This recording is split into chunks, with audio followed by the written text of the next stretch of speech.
자, 이번 시간에는 매입 매출 전표 입력에서 매출 매입 유형에 따라서 공급가액과 부가가치세가 변경되는 과정과 거래처 등록 방법 등에 대해서 한번 살펴보도록 하겠습니다.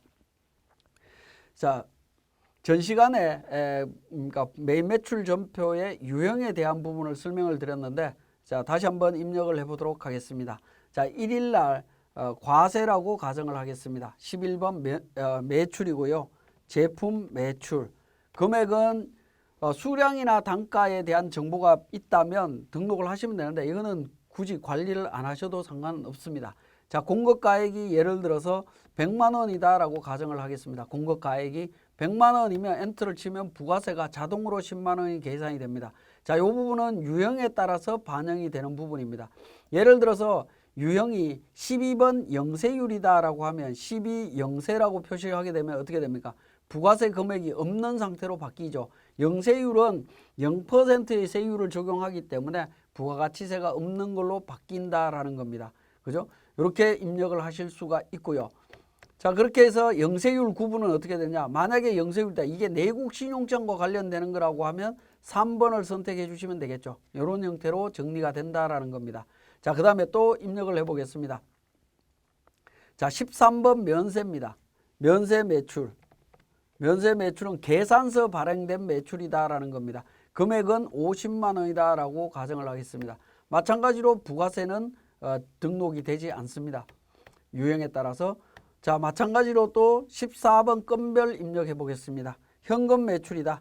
현금 매출이다라고 할 때 건별을 입력하실 때는 공급가액란에다가 부가가치세가 포함된 총액으로 입력을 하시면 됩니다. 예를 들어서 30만 원어치 물건을 현금으로 팔았다라고 하면 30만 원 입력함과 동시에 엔터를 치면 30만 원 나누기 1.1 해서 공급가액과 부가가치세가 자동으로 분류됩니다. 자, 요 내용은 왜 이렇게 분류가 되도록 되어 있냐면 우리 환경등록에서 이미 그런 부분들이 정리가 되어 있습니다. 회계 탭에 보시면 부가세 포함 여부에 가과 현과는 공급가액에 부가세 포함하느냐, 전체 포함이다라고 있죠. 이렇게 되어 있다 보니까 건별을 입력할 때는 부가세 포함된 금액으로 처리를 해야만이, 처리를 하면 자동으로 나누기 1.1에서 계산이 됩니다. 그렇지 않으면 우리가 30만 원 나누기 1.1에서 금액을 찾아갖고 입력을 해야 되는 불편함이 생기겠죠. 그러한 부분들을 우리 환경등록에서 이미 정리를 해놨다라는 겁니다. 자, 그 다음에 간이과세자 매출일 때 15번 간이로 처리한다라는 겁니다. 그죠? 해서 이 부분도 마찬가지로 공급 대가, 부가세가 포함된 금액으로 처리를 하시면 됩니다. 처리를 하게 되면 공급 가액 부분이 부가세가 분리가 안 됩니다. 왜냐하면 간이과세자는 이 부분을 분리하지 않기 때문에 그렇습니다. 공급 대가로 우리가 부가세를 신고하기 때문에 그렇습니다. 일반 과세자는 간이를 사용하지 않습니다.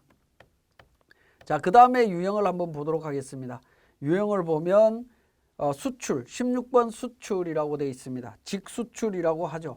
직수출 금액, 예를 들어서 이 부분은 수출과 관련되는 부분은 환율 통화 코드와 환율 정보를 전부 다 입력을 해야 됩니다. 자, 미국 달러로 해서 거래처 F2번 찾아서 적습니다. 거래처는 BBC라고 하겠습니다. 외화 금액 5만 불, 환율 1,000원이다 라고 하겠습니다. 선적일 환율 1,000원 하면 5천만 원 자동 계산되면서 확인 버튼 통해서 정리를 하시면 됩니다. 자, 그러면 영세율 구분 코드가 어떻게 되죠? 영세율 구분 코드 3번 자동으로 나왔는데 이 부분은 직수출이었죠. 직수출인 경우에는 1번으로 수정을 해주시면 되겠고, 수출 신고 필증 번호 나중에 사례를 통해서 말씀을 드리겠습니다. 수출 신고 번호가 있으면 등록하시면 됩니다. 자, 그 다음에 마찬가지로 17번 카드 매출입니다. 그죠? 카드 매출의 경우에, 예를 들어서 카드 매출의 경우에도 공급 가액을 포함한, 부가세를 포함한 공급 대가로 입력하시면 됩니다. 예를 들어서 22만 원을 카드로 팔았다라고 하면 나누기 1.1에서 20만 원과 2만 원 자동으로 처리가 되는 것을 확인하실 수가 있습니다. 그러면 신용카드사 F2번을 통해서 신한카드 해서 이렇게 정리를 해주시면 되겠네요. 자, 그 다음에 그 다음과 관련되는 부분이 카면이네요. 카드 면세 관련 부분. 카드 면세 매출 관련해서 금액, 이 부분도 22만 원 등록하게 되면 부가세 분리되지 않고 자동으로 22만 원 이렇게 처리가 됩니다. 자, 그 다음에 카형 명건 뭐 전부 다 마찬가지입니다. 현과도 한번 보도록 하겠습니다. 22번 현금 매출 중에 과세 부분이죠. 현금 영수증 매출입니다. 자, 이 부분도 22만 원 입력하게 되면 자동으로 분리돼서 처리가 된다라는 부분이고요. 자, 그 다음에 또 한번 보겠습니다. 51번 매입과 관련되는 부분, 51번 원재료 관련되는 부분, 뭐 예를 들어서 100만 원이다라고 하면 100만 원 입력하면 세금계산서상에 100만 원 입력하면 부가세 별도로 분리되도록 되어 있습니다. 자, 그 다음에 52번 영세 원재료 수익과 관련해서 예를 들어서 50만 원이다 하게 되면 부가세는 없는 형태로 나타나죠. 자, 그 다음 또 한번 보시면 53번 면세 매입이 되겠습니다. 면세 계산서 부분이죠. 면세 원재료 뭐 이렇게 정리하겠습니다. 이 부분도 뭐 40만 원 이렇게 등록하시면 된다라는 겁니다. 40만 원 등록하면 의제 매입이 자동으로 뜨죠. 이 부분은 이제 환경 등록에서 우리 15번에 의제류 자동 설정이라는 메뉴를 이미 설정을 해놨기 때문에 자동으로 나타납니다. 해당 사항이 없으면 0번 선택하시고 넘어가시면 됩니다. 자, 그 다음에 54번 불공입니다. 54번 불공. 예를 들어서 접대비다. 접대비 관련되는 걸로 50만 원 지출했다라고 가정을 하겠습니다. 자, 이렇게 해서 처리를 하면 불공제 사유가 자동으로 반영이 되죠. 요거 환경 등록에 이미 등록했기 때문에 그렇습니다. 말풍선 눌러서 접대비 관련되는 건 4번이죠. 사유를 이렇게 적어주시면 된다라는 겁니다. 자, 그런 내용들을 전부 다 반영을 해주시면 됩니다. 55번 수익과 관련되는 부분. 수익 관련해서 금액 120만 원이다. 이렇게 등록하시면 부가세 자동으로 분리되면서 처리가 된다라고 보시면 됩니다. 자, 그 정도 말씀드리면 나머지 내용들은 동일한 내용이기 때문에 유형과 공급 가액 또는 공급 대가와 부가세 흐름을 말씀을 드렸습니다. 자, 그러면 이제 우리 공급처 사업자 공급처 등록하는 부분이 되겠습니다. 자, 공급처 등록과 관련되는 부분은 우리 사례를 통해서 한번 살펴보도록 하겠습니다. 사례에 보시면 세금계산서 4월 1일자 세금계산서 입력하라라고 되어 있네요. 자, 4월 1일자 부분을 통해서 한번 보도록 하겠습니다. 자, 4월 1일 날 등록을 해보겠습니다. 4월 1일 날 과세 매출입니다. 11번 해서 K제품을 매출을 일으켰네요. 자, 금액은 얼마냐면 6천만 원입니다. 6천만 원. 자, 과세 부분 6천만 원 엔터를 치면 부가세 자동으로 처리되어 있고요. 자, 거래처는 어떻게 확인을 하냐면 세금 계산서를 보고 하는데 거래처는 반드시 코드란에서 플러스 키를 누릅니다.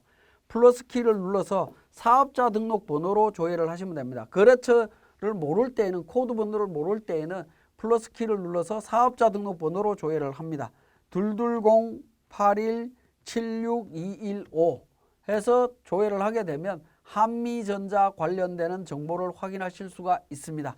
자, 한미전자가 지금 두 군데 등록이 되어 있는데 자, 108번으로 등록을 하도록 하겠습니다. 자, 108번 해서 처리를 하시면 돼요. 108번 보면 하단 부분에 공급처 등록 정보가 나오죠. 이렇게 등록하실 수 있다라는 겁니다.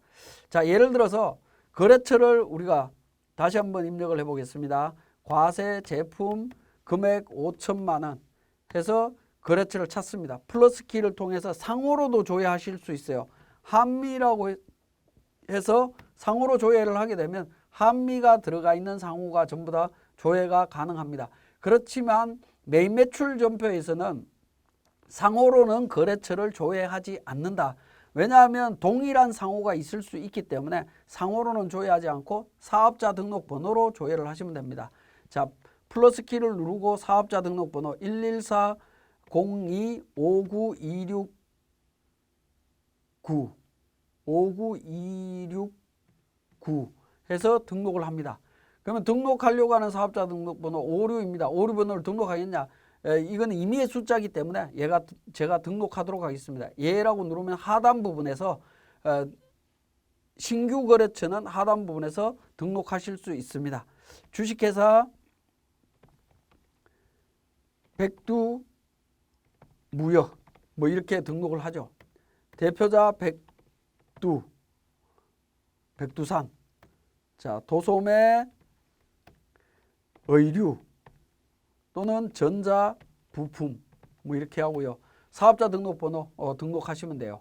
거래처는 이렇게 찾으실 때 플러스 키, 거래처 코드란에서 플러스 키를 눌러서 공급처의 사업자 등록 번호를 번호로 조회를 하시면 되고, 사업자 등록 번호로 조회를 했거나 또는 상호로 조회했을 때 관련되는 거래처가 없을 때에는 추가로 등록해서 진행하시면 된다라는 부분입니다. 자, 그렇게 진행하실 수가 있습니다. 거래처 관련되는 부분은 우리 일반 전표 입력할 때 거래처 등록하는 방식하고 동일한 방식인데, 매입 매출 전표에서는 추가적인 사항들, 일반 거래처보다는 조금 더 복잡하게 세금 계산서에 있는 정보들을 반드시 다 등록을 해 주셔야 된다라는 점 기억하시면 되겠습니다. 자, 지금까지 우리 그 매입 매출 전표에서 과세 유형에 따른 부가가치세 변동 사항과 거래처 등록에 대한 사항을 설명을 드렸습니다.